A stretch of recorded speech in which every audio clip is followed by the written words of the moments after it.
It began on a quiet morning, the kind of morning when the air feels too calm to warn you that chaos is about to arrive. The sun had just crested over the rooftops, scattering warm golden light across the cul-de-sac where my home stood. My porch swing, freshly stained and gently rocking in the breeze, was the centerpiece of that scene. To me, it was nothing more than a comfortable place to sip coffee, to watch neighbors walk their dogs, to enjoy the sounds of a suburban neighborhood waking up. But to the homeowners association, it was a crime worthy of a $10,000 punishment. The letter arrived in a crisp, white envelope tucked beneath my doormat. At first, I thought it was a routine notice, perhaps a reminder about lawn care, or one of those generic newsletters, filled with hollow words about community harmony. Instead, as I unfolded the paper, bold lettering screamed at me, "Violation notice." Beneath it, in cold bureaucratic wording, the HOA declared that my porch swing violated neighborhood aesthetic guidelines. They claimed it was non-conforming in style, disruptive to neighborhood uniformity, and an unsightly addition to the front elevation of the property. Their solution was simple and merciless. Remove the swing immediately or pay a fine of $10,000. I stared at the paper, feeling the weight of disbelief sink into me. A swing, a piece of wood and chains hanging from the porch ceiling. That was what they thought could justify a financial penalty that could ruin someone's savings. My first instinct was that it had to be a mistake, some clerical error. But as I read the stamped signature of the HOA president at the bottom, my disbelief shifted into anger. The HOA president, a woman who had made herself infamous in the community for her controlling tendencies, had long set her sights on my home. She believed every property needed to conform to her personal vision of suburban perfection, sterile, uniform, and lifeless. She had complained about my flower bed, about my choice of mailbox, even about the shade of mulch I once laid down. Each time I complied within reason, unwilling to start a war over trivialities. But this fine wasn't trivial. This was an attack. I walked out onto the porch and sat in the swing, letting it sway as I looked out across the manicured lawns of my neighbors. Some had identical white fences. Others had the same beige paint required by the HOA's approved palette. It was a neighborhood robbed of individuality, and my porch swing seemed to be the only spot of warmth and personality. That, I realized, was precisely why it drew the president's ire. My home was a reminder that freedom still existed, and she couldn't tolerate it. As I sat there, my mind raced. $10,000 wasn't just an outrageous fine, it was intimidation. It was a warning shot, the kind designed to scare homeowners into submission. But I wasn't afraid. Something about the absurdity of the situation ignited a fire in me.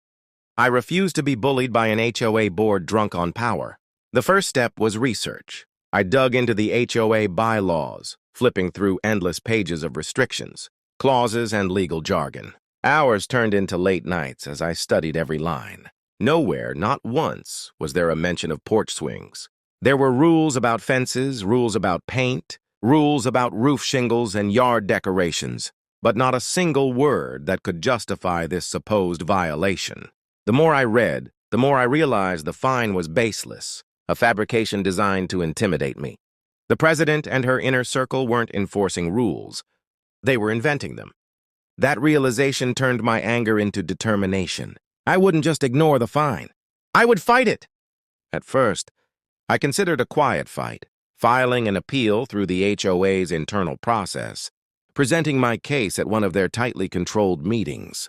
But then I remembered how those meetings always went. Homeowners would raise concerns, only to be silenced by the board's gavel. Decisions were made behind closed doors, and anyone who dared to resist was labeled difficult. Appealing within their system would be like stepping into a rigged game. That's when the idea struck me. If the HOA thrived on secrecy and intimidation, then exposure would be their undoing. What they wanted most was control over the narrative, the image of a perfect community.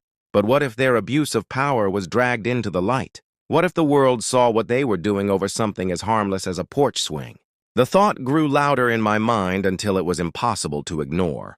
I picked up the phone, scrolled through the contacts, and found the number of a local news station. They had once run a segment on HOA controversies, exposing boards that had gone too far with fines and lawsuits. I explained my situation, the ridiculous fine, the absurdity of it all.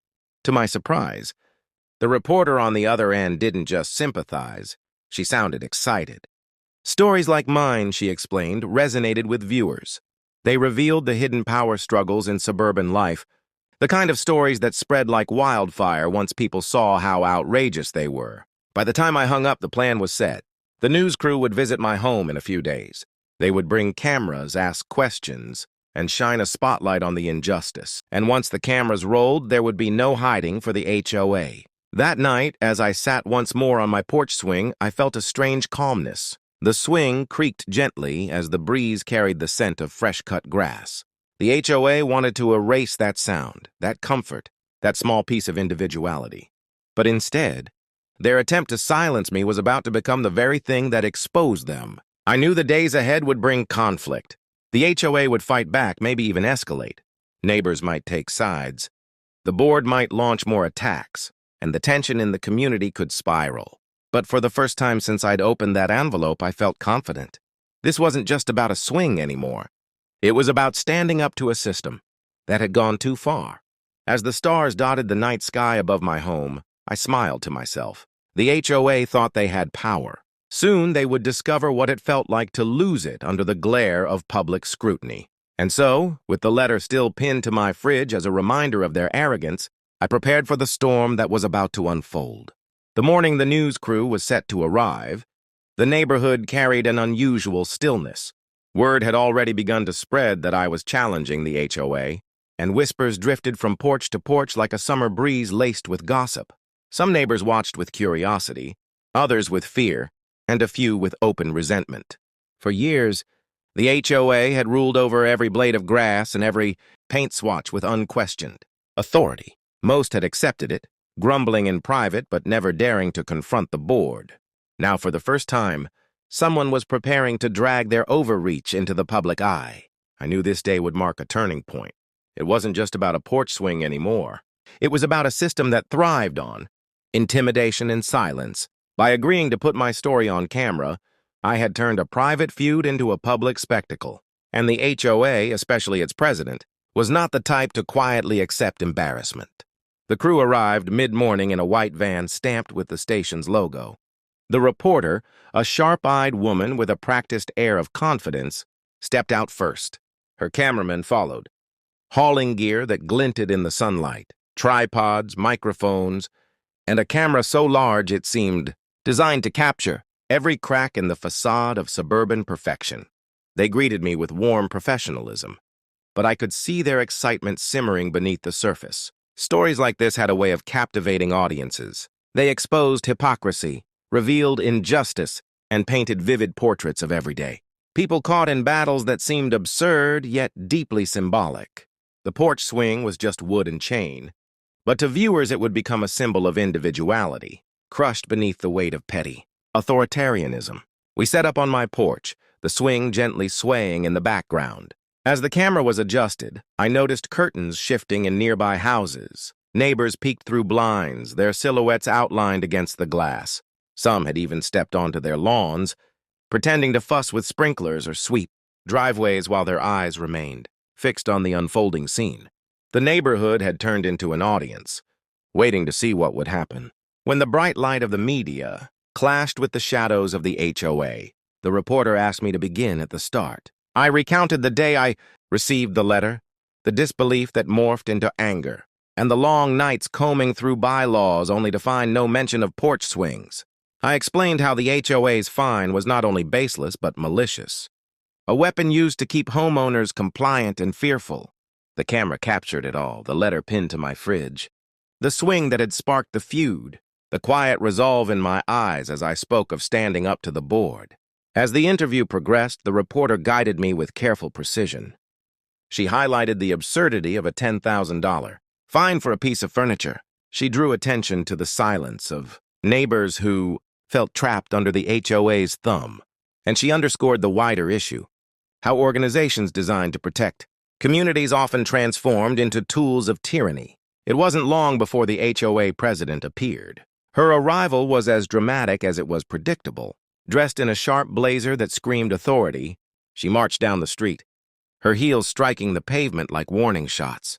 She held a clipboard in one hand, a cell phone in the other, her expression tight with fury. To her, the presence of cameras on her street was nothing short of treason. She confronted the crew with rehearsed indignation, insisting they had no right to film in the neighborhood without HOA approval. The cameraman didn't flinch. The lens stayed fixed on her, recording every word. The reporter, calm and unyielding, reminded her that the filming was on my private property and fully within the law. The president's cheeks flushed crimson, and her composure faltered under the weight of the cameras. For the first time, her power didn't seem absolute. Neighbors edged closer, no longer pretending to ignore the spectacle. A few even pulled out phones, recording the confrontation. The HOA president, who had spent years ruling through fear and intimidation, now stood exposed. Every word, every scowl, every threat of legal action was immortalized on film, and she knew it. The tension escalated when she declared that my swing would be forcibly removed if I refused to comply. The words slipped from her mouth like venom, and the crowd gasped. The cameraman zoomed in, capturing her threat in crisp detail. That single moment, I realized, was the crack in the armor. She had revealed the true nature of her leadership, not as a steward of community, harmony, but as a petty tyrant. The news crew stayed for hours, recording footage of the swing, the letter, the confrontation, and the reactions of neighbors. Some agreed to speak on camera, cautiously sharing stories of their own run-ins with the HOA, tales of fines for flower pots, threats over mailbox styles, and warnings about lawn heights spilled into the microphone. The pattern was undeniable. This was not an isolated incident, but a culture of control. By the time the van pulled away, the atmosphere in the neighborhood had shifted. Lines had been drawn. Some neighbors quietly thanked me, whispering their support as though afraid the walls themselves might overhear. Others glared from a distance, loyal to the HOA or simply fearful of change. The president retreated to her home, but the fury in her eyes promised retaliation. That evening, the report aired. The segment opened with sweeping shots of the neighborhood, the reporter's voice narrating the absurdity of the fine. My swing rocked gently in the background as she explained the story, framing it as a battle between individuality and authoritarian control. Clips of the HOA president's outburst played next, unedited, her threats ringing loud across television screens. Neighbors' testimonies followed, painting a damning portrait of the HOA's practices. The response was immediate and explosive. Viewers flooded the station's comment section with outrage. Social media lit up with shares and reactions, each one amplifying the story further. People mocked the HOA's obsession with aesthetics, comparing the porch swing fine to scenes from dystopian novels. Memes appeared overnight, turning the HOA president into an unwilling symbol of suburban tyranny. By the next morning, the HOA had become a laughingstock. Local radio stations discussed the story with incredulity, callers chiming in to share their own HOA horror stories. Online forums dissected the bylaws of homeowners associations across the country, warning others of the dangers of unchecked authority. What had begun as a letter slipped under my doormat hut erupted into a statewide conversation about the abuse of power. But with attention came consequences. The HOA president, humiliated and enraged, convened an emergency board meeting. Flyers were distributed accusing me of misrepresenting the facts, painting me as a troublemaker seeking attention. New violation notices appeared in my mailbox, trumped up infractions, claiming my grass was an inch too long. My trash cans were visible for a moment too long. My car was parked at a slightly wrong angle. The board had declared war. If I thought the cameras would make them back down, I was wrong. They were doubling down, desperate to claw back control of the narrative. Still, I felt no fear. The cameras had done their job. The public eye was now fixed on this small suburban battlefield, and every move the HOA made only deepened the story. I had started something bigger than myself, and the president knew it. She wasn't just fighting me anymore, she was fighting the court of public opinion, a court that rarely shows mercy once outrage takes root. As the second night fell, I sat once more on the swing that had caused it all. The air was heavy with anticipation. The war had only just begun, and I knew the next moves would determine whether this ended in quiet, surrender, or explosive collapse. And as the creak of the swing echoed across the street, I couldn't help but smile. The HOA wanted to fine me $10,000 for daring to enjoy my own porch. Instead, they had bought themselves a front row seat to their own, unraveling the retaliation. The morning after the news report aired, the neighborhood was buzzing like a hive rattled by a stick. The HOA had ruled for so long through whispers and private threats, but now everything was out in the open. The image of the president's furious face and her threat to forcibly remove my swing had been broadcast across living rooms, shared online thousands of times, and replayed with mocking captions on social media. What had once been her weapon, fear, was now her weakness. She had become the symbol of petty control run wild. But power-hungry people rarely accept humiliation quietly. By dawn, a fresh envelope was waiting in my mailbox. Unlike the first, this one wasn't just a violation notice, it was a barrage. 3 separate citations stacked on top of each other like a legal ambush. The first accused me of failing to maintain my lawn, claiming it was non-uniform in length, and distracting from the neighborhood's visual integrity. The second charged me with leaving trash bins visible beyond the designated concealment period, though I had brought them in the night before. The third insisted my car, parked in my own driveway, was angled incorrectly, reducing symmetry in the cul-de-sac. Each notice carried a fine, $250 here, $500 there, another $300 for good measure. The message was clear. They were escalating, burying me under trivialities in an effort to force submission. If I paid, I admitted guilt. If I ignored them, they'd claim non-compliance. And if I fought each one individually, I'd drown in paperwork, hearings, and endless bureaucracy. The president had declared war, and her battlefield was paper. Neighbors began to whisper. Some walked past my house with quick glances, avoiding eye contact. Others slowed down, offering brief nods of encouragement when they thought no one was watching. A few openly avoided me, siding with the HOA either out of loyalty or fear of being targeted next. That afternoon, the HOA board convened an emergency inspection of my property. They arrived in pairs, clipboards in hand, marching across my lawn like soldiers on patrol. Every flower pot was measured, every shrub scrutinized, every inch of siding noted down with exaggerated seriousness. I stood on the porch swing as they worked, refusing to move, the chains creaking softly above their heads.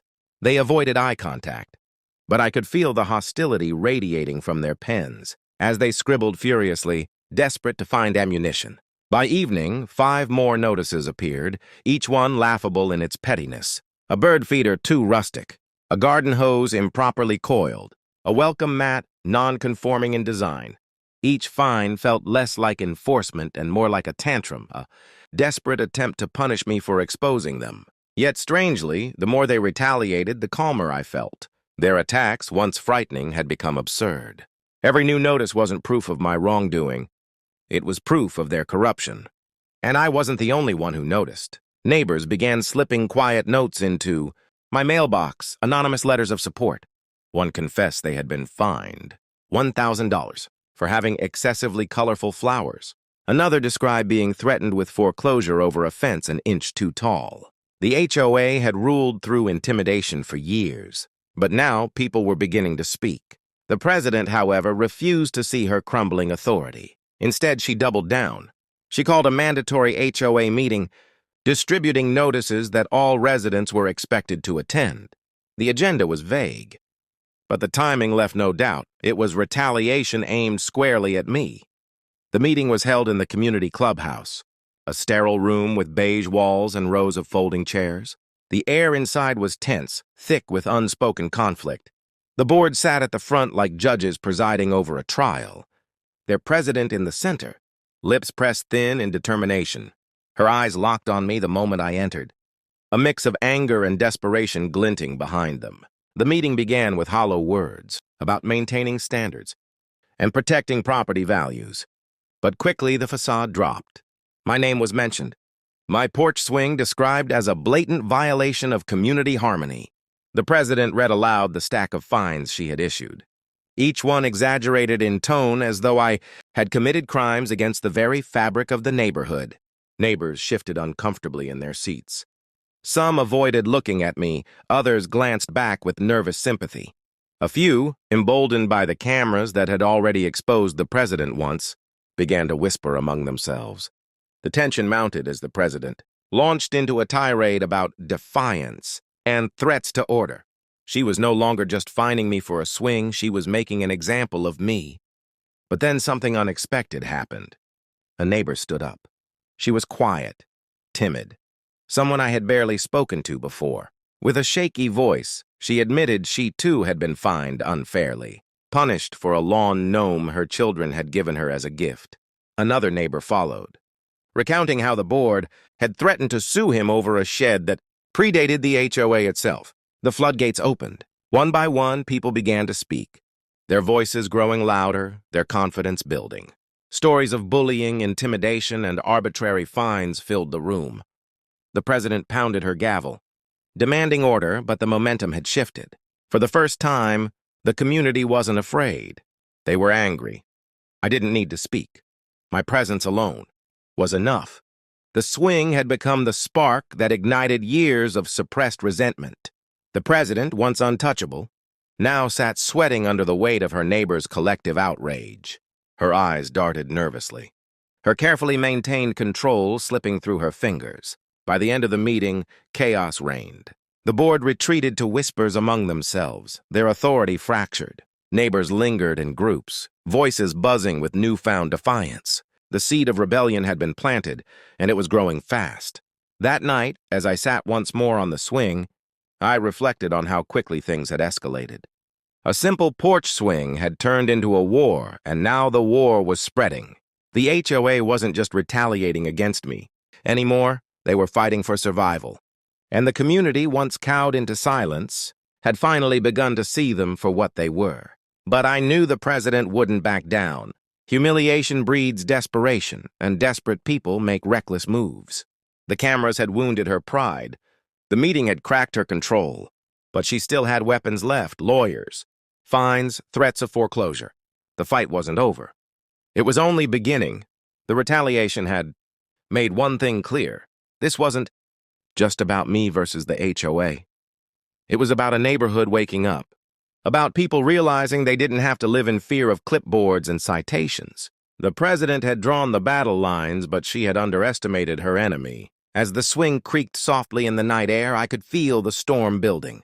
Retaliation was only the second act, the real war. The one that would decide the fate of the neighborhood and the HOA itself was still to come, and I was ready. The days following the explosive HOA meeting carried a strange duality, an air of simmering rebellion among the neighbors, paired with an undercurrent of quiet dread. The neighborhood felt alive in a way it hadn't in years. Conversations sparked across driveways, whispers grew into open complaints, and residents who had long bowed their heads now exchanged knowing glances, their silence broken by shared anger. Yet beneath that newfound unity there lingered a looming threat. Everyone knew the HOA president would strike back harder than ever before. The retaliation came not with clipboards or violation notices this time, but with something far more sinister, a thick, manila envelope delivered by certified mail. Inside was a summons. The HOA had filed a lawsuit against me. The claims were broad, exaggerated, and absurd.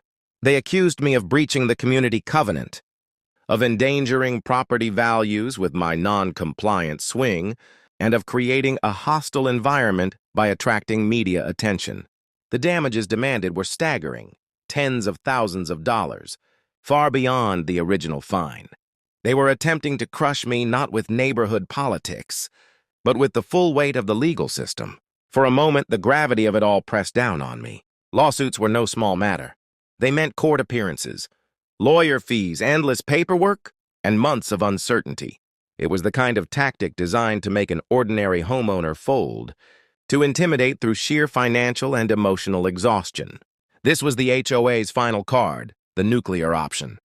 But what they hadn't considered was that I wasn't standing alone anymore. The cameras had shifted the balance. The meeting had awakened the neighborhood. And now, the lawsuit wasn't just a private matter. It was a spectacle. The news station quickly picked up the development, framing it as an escalation in the porch swing war that had already captured statewide attention. Headlines mocked the HOA's desperation. Chosu's over porch swing and escalating. Suburban battle? The public's outrage swelled, and with it, support poured in. Messages arrived from strangers across the country, letters of encouragement, offers of legal advice, even donations from people eager to see me win. Some had their own HOA horror stories and saw in me a chance to strike back at the system that had tormented them. Others simply couldn't. Believe an organization could sink so low as to sue someone over a piece of porch furniture. The lawsuit, intended to silence me, had amplified the story to new heights. I knew I needed proper representation, someone who could cut through the HOA's legal theatrics. I found a lawyer who specialized in HOA disputes, a man with a reputation for dismantling boards that overstepped their authority. When I handed him the thick stack of violation notices and the lawsuit, he laughed, not out of humor, but in disbelief at the sheer audacity of it. He assured me the bylaws contained no mention of swings, no basis for the fines, and certainly no grounds for the lawsuit's inflated claims. Together, we prepared our counterattack. Court filings were drafted, motions submitted, and a countersuit prepared alleging harassment, abuse of authority, and intentional infliction of emotional distress. If the HOA wanted a legal war, they would find themselves on the losing end. Word spread quickly that the HOA was dragging me into court. Some neighbors expressed fear, worried the board might retaliate against them if they spoke up. But others were emboldened, their resentment too deep to suppress any longer. A quiet rebellion grew louder. Petitions circulated calling for the president's removal. Anonymous flyers appeared in mailboxes outlining years of petty fines and abuses. What had once been isolated complaints was now collective defiance. The HOA board, sensing their grip slipping, grew increasingly erratic. The president stormed through the neighborhood, clipboard clutched like a weapon, issuing violations with reckless abandon. But instead of fear, her actions inspired ridicule. Neighbors filmed her, posting clips online that quickly went viral. One showed her measuring a hedge with a ruler. Another captured her crouched in the dark, photographing a neighbor's recycling bin. Each video spread like wildfire, turning her into a caricature of suburban tyranny. The lawsuit loomed over it all, its shadow long and heavy. Court dates were scheduled, hearings set. On the morning of the first appearance, I arrived at the courthouse with my lawyer at my side. To my surprise, several neighbors were waiting outside, holding signs in quiet protest. Justice for the swing. Stop HOA bullying. Their presence was a small but powerful reminder I wasn't just fighting for myself anymore. Inside the courtroom, the battle began. The HOA's attorney, a stiff man with a voice that dripped with false authority, presented their case with dramatic flair. He painted me as a defiant homeowner, someone who refused to respect community rules, someone who endangered harmony. He waved photographs of my swing as though they were evidence of a crime, his tone swelling with self-righteous indignation. Then it was our turn. My lawyer rose, calm and methodical, dismantling their arguments piece by piece.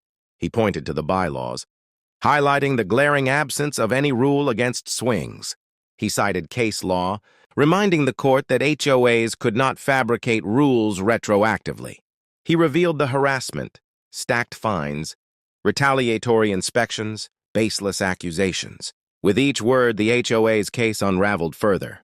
The judge listened intently, occasionally raising an eyebrow at the absurdity of it all. When the HOA attorney insisted my swing had degraded neighborhood aesthetics, the judge leaned forward and asked the question that would echo through the courtroom. How? Exactly. Does a wooden swing cause $10,000 in damages? Silence followed. The HOA's attorney stammered, fumbling for words, but the damage was done. The courtroom erupted in muffled laughter, even the clerk struggling to maintain composure. The president, seated at the table with her board, flushed crimson. The hearing ended with no resolution that day, but the tide was clear. The lawsuit, intended to intimidate, was backfiring spectacularly. Each court appearance only drew more attention, more ridicule, more neighbors willing to stand up. The president's control, once ironclad, was crumbling with every passing week. Back in the neighborhood, the rebellion grew bolder. Neighbors who had once whispered now openly challenged the HOA. They refused to pay questionable fines, ignored petty violation notices, and spoke loudly at board meetings. The clubhouse, once a stage for the president's authority, became a battleground of voices demanding change. The media, sensing the story's momentum, kept circling. Reporters returned for follow-ups, their cameras capturing not just me, but the swelling wave of resistance. They framed it as a modern-day David versus Goliath, a story of ordinary people standing up against a system of control. The HOA, desperate to salvage its image, issued statements filled with corporate jargon about preserving community standards, but no one was listening anymore. The narrative had slipped beyond their grasp, and through it all, the swing remained. It became more than just furniture. It was a symbol, a rallying point, a reminder of what this fight was about. The right to live freely in one's own home without fear of petty tyranny. Each creak of the chains was a quiet declaration of defiance, echoing across the cul-de-sac. But I knew the war wasn't over.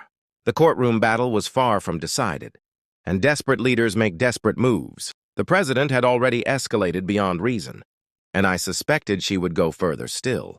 She had tied her identity to control, and losing that control meant losing everything. The lawsuit had turned the conflict into something larger than any of us had imagined. It wasn't just about me or my swing or even my neighborhood. It was about power, about what happens when those entrusted to lead choose instead to dominate. And now, with the eyes of the public watching, the HOA stood exposed. As night fell, I sat once more on the swing, the chains creaking softly in rhythm with my thoughts. The legal war had begun, and though the path ahead was uncertain, I knew one thing with absolute clarity. The HOA had chosen the battlefield.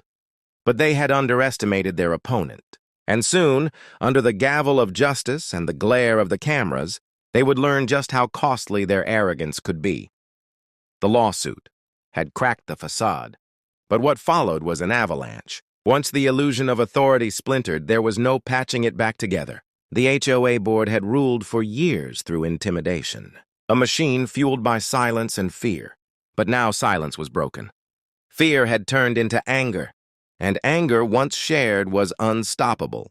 The first sign of collapse came not in the courtroom, but on the streets of our own neighborhood. Neighbors who had once ducked inside when the HOA president marched past with her clipboard now stood outside openly watching her. Their faces, once wary, were hardened with defiance. She tried to bark orders, handing out violation slips like confetti, but people laughed at her. One man tore his notice in half right in front of her. Another pinned his to his garage door like a badge of honor. Her power was unraveling one driveway at a time. But the real blow came at the next board meeting. The clubhouse was packed wall to wall, not with the usual handful of passive attendees, but with dozens of neighbors who had never dared show their faces before. Voices filled the air, murmurs of frustration, anger, and determination. The president sat at the head table, gavel in hand, trying to maintain the aura of control. Her board members flanked her, though even they looked uneasy. When the meeting opened, she launched into her usual speech about community harmony and protecting property values, but the words sounded hollow now. The room was restless. A hand shot up from the crowd before she could finish. "Why are we wasting HOA funds suing our own neighbor over a swing?" the man demanded, his voice loud enough to silence the room. Applause followed. The president's face tightened, but she tried to maintain composure. "This is about upholding the standards of our community," she said, repeating the same line she'd fed reporters. But the crowd wasn't buying it. One by one, people began voicing their grievances. "My fence repairs were denied while you put money into this nonsense. You fined me for leaving my trash can out for an hour. An hour!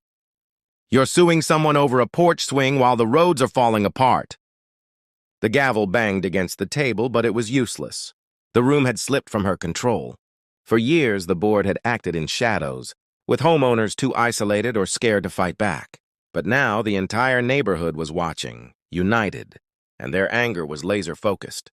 A petition was pulled out, signed by more than half the homeowners, calling for an emergency vote to remove the president and dissolve the current board. Gasps filled the room. It was mutiny, plain and simple. Her face turned pale. She slammed the gavel again, declaring the motion invalid, but no one listened. Her words dissolved under the roar of voices, a chorus demanding change. For the first time, she looked powerless, a dictator stripped of her throne. The meeting ended in chaos, but the damage was done. The board fractured overnight. Some members quietly resigned, unwilling to be dragged down with her. Others tried to distance themselves publicly, claiming they had been pressured into supporting the lawsuit. The president, once untouchable, was now isolated, clinging desperately to her fading authority. Meanwhile, the lawsuit spiraled further out of her control. Our countersuit gained traction, and the judge grew openly skeptical of the HOA's case. Each hearing brought fresh humiliation, media crews outside, neighbors cheering me on, and the president forced to sit silently. As her attorneys, arguments unraveled under scrutiny. The breaking point came during a key hearing when our lawyer revealed financial records. With a court order, we obtained documents showing how HOA funds had been funneled into unnecessary legal battles and personal expenses disguised as community improvements. Thousands of dollars had been drained from dues to fuel her vendettas. Gasps filled the courtroom as the truth surfaced. The judge's tone shifted that day. What had begun as a petty legal squabble over a swing had morphed into an investigation of misuse of funds and abuse of power. The HOA wasn't just losing its lawsuit. They were exposing themselves to far greater consequences. Back in the neighborhood, momentum turned into outright revolt. Yard signs popped up overnight. No more HOA tyranny. Neighbors organized their own community meetings, free from the president's grip, plotting how to dissolve the HOA entirely. Social media groups buzzed with updates, memes mocking her with captions like, "Dictator of the cul-de-sac." What had once been fear now became mockery, and nothing destroys authority faster than ridicule. Then came the day of collapse. It started with the sheriff's car pulling into the neighborhood. At first, people thought it was another stunt by the HOA, some last-ditch attempt to weaponize law enforcement. But this time, the target wasn't me. It was her. Word spread quickly. Investigators had arrived with warrants. Allegations of financial misconduct were no longer whispers. They were official. Neighbors poured into the streets, phones out, recording as the once-feared president was led away for questioning. She tried to keep her composure, but the image of her being escorted by deputies shattered whatever authority she had left. The videos went viral within hours. News outlets plastered the footage everywhere, headlines declaring the downfall of the porch swing HOA tyrant. My inbox flooded with messages from people celebrating, strangers cheering that justice had been served. That night, the neighborhood felt different. For the first time in years, there was laughter in the streets. Children played freely without parents worrying about HOA notices. Neighbors gathered in driveways, talking openly, no longer under the shadow of constant surveillance. The clubhouse sat dark and silent, its doors locked, its power gone. I sat on my porch swing, the chain creaking softly as I rocked back and forth. It wasn't just a piece of furniture anymore, it was a monument. A symbol of resistance, a reminder that power only exists if people consent to it. And once they refuse, even the strongest grip crumbles. The lawsuit lingered, but it was no longer a threat. With the president disgraced and the board dismantled, the case had no legs. My lawyer was confident it would be dismissed entirely, and our countersuit could move forward to hold them accountable. But beyond the legal victory, something greater had been won. The neighborhood was free. Free from tyranny, free from fear, free from the petty control that had suffocated it for too long. People were already discussing a new way forward, forming a cooperative, one focused on genuine community rather than control. As I watched the sunset, neighbors waved from across the street. For the first time, it felt like a true community, not one bound by fear but by choice. The HOA had collapsed, its empire of fines and intimidation reduced to rubble, and all it took was one swing, one act of defiance, to bring the whole rotten structure down. The fight wasn't easy, and it wasn't over yet. But as I leaned back, the cool evening air carrying the sounds of laughter and freedom, I knew one thing for certain. The worst was behind us. The tyrant had fallen, and the neighborhood was ours again. The collapse of the HOA wasn't just the end of their reign.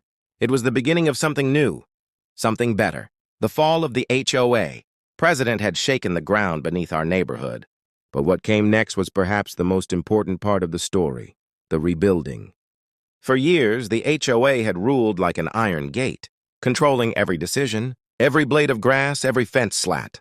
When that gate finally fell, there was both relief and uncertainty. The tyranny was gone, but so were the structures that had held the neighborhood, however, painfully together. The day after the sheriff's visit, the clubhouse sat dark, its windows shuttered.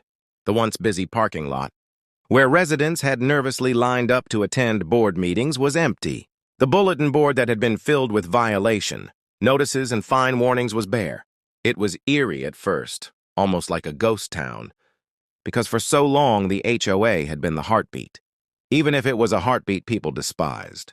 Without it, the silence felt strange, but silence didn't last long. Neighbors began talking in ways they hadn't in years. Driveways became gathering spots. Lawns became meeting grounds. People were no longer afraid of being cited for gatherings or nitpicked for the color of their lawn chairs. Children rode bikes down sidewalks without the worry of being stopped for unsafe play. Families who had once avoided one another, afraid of being reported for trivial things, started sharing meals, stories, and laughter. Still, the question loomed, what next? The lawsuit against me was crumbling, but the financial mess the HOA had left behind was undeniable. Dues had been drained on attorney fees, paperwork, and vendettas. The clubhouse needed repairs.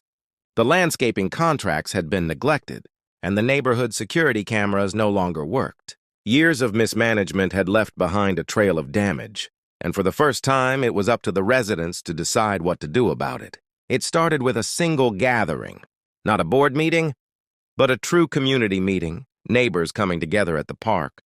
There was no gavel, no podium, no president barking orders, just folding chairs in a circle and a willingness to talk. People spoke honestly. They admitted how long they had been silent out of fear. Some shared stories of humiliation, a family fined for having too many flower pots, a single mother harassed over her parked car, an elderly man threatened with foreclosure for late dues. The more people spoke, the clearer it became. This wasn't just about my porch swing. This was about years of abuse, years of control, years of being made to feel like strangers in their own homes. The vote came quickly. By overwhelming majority, the homeowners decided to dissolve the HOA permanently. No half measures, no replacements. The system itself was the problem, and they wanted it gone. The paperwork took time, but when the final signatures were filed, the HOA was officially disbanded. For the first time in decades, the neighborhood was free. Of course, freedom came with responsibility. Without an HOA, people worried about chaos, unkempt lawns, abandoned houses, neighbors who didn't care. But what surprised everyone was how the opposite happened. Without constant surveillance and punishment, people became more invested, not less. Neighbors volunteered to mow community spaces, repaint old benches, and organize cleanup days. A group of parents coordinated a safe play patrol, keeping an eye on kids as they biked and played in the evenings. Retired residents with extra time offered to fix fences or repair broken mailboxes. What once required fines and threats was now done out of genuine pride. And the porch swing? It became a symbol. People from the neighborhood, even from nearby towns, would stop by to see it. Families posed for pictures in front of it, joking that it was the swing that broke the HOA. Some neighbors even built their own swings, not because they had always wanted one, but because it had become a sign of independence, a declaration of freedom. The news followed up months later, airing a story titled, "The Neighborhood That Fired Its HOA." Reporters returned to see the transformation, expecting perhaps chaos or decline. Instead, they found a thriving community, clean yards, friendly faces, a place more alive than it had ever been under the iron fist of the board. The story went viral again, this time not because of drama, but because of hope. The former president, meanwhile, faded into obscurity. The financial investigation dragged on, and while some speculated about charges, others simply stopped caring. She was no longer a force in our lives, just a cautionary tale whispered about when people remembered how bad things once were. As for me, I found peace in simplicity. I still sat on my porch swing most evenings, rocking slowly as the sun dipped behind the trees. But now, when I looked out, I saw more than just a yard or a quiet street. I saw neighbors waving, children laughing, and a community living without fear. My fight had started over a single piece of wood and chain, but it had ended with something far bigger, the rebirth of a neighborhood. In time, traditions formed. Every year, on the anniversary of the HOA's collapse, neighbors hosted a block party. They called it Freedom Day. Food trucks lined the street. Kids played games, music filled the air, and people celebrated the fact that they, and only they, had the right to decide what their homes looked like and how their community should feel. The porch swing always stood at the center of it all, a gathering place where people laughed about the absurdity of what once was. The legacy of the fight stretched beyond our block. Other neighborhoods reached out, asking how we had done it. Articles were written about HOA reform, about the dangers of unchecked power, and about the resilience of ordinary people standing together. My inbox filled with messages from strangers across the country, some trapped under the weight of their own overreaching associations, others emboldened by our victory to fight back. In the end, the porch swing became more than furniture. It became a symbol of defiance, of unity, of freedom reclaimed. Every creak of its chain carried the memory of the battle fought, the laughter of neighbors now free, and the quiet satisfaction of knowing that no gavel, no clipboard, and no self-appointed ruler could ever strip away what truly belonged to us. The HOA had tried to fine me $10,000 for a swing. Instead, they lost everything. And what we gained in return, freedom, unity, and community, was worth more than any fine, any law, or any rule could ever buy. Thanks for watching. If you enjoyed this story, don't forget to hit the like button and subscribe for more HOA drama, Karen takedowns, and epic revenge stories. Have you ever dealt with a crazy HOA or an entitled neighbor? Share your experience in the comments below. I'd love to hear it. And as always, stay tuned for the next story. It's going to be even wilder. Until then, thanks for watching.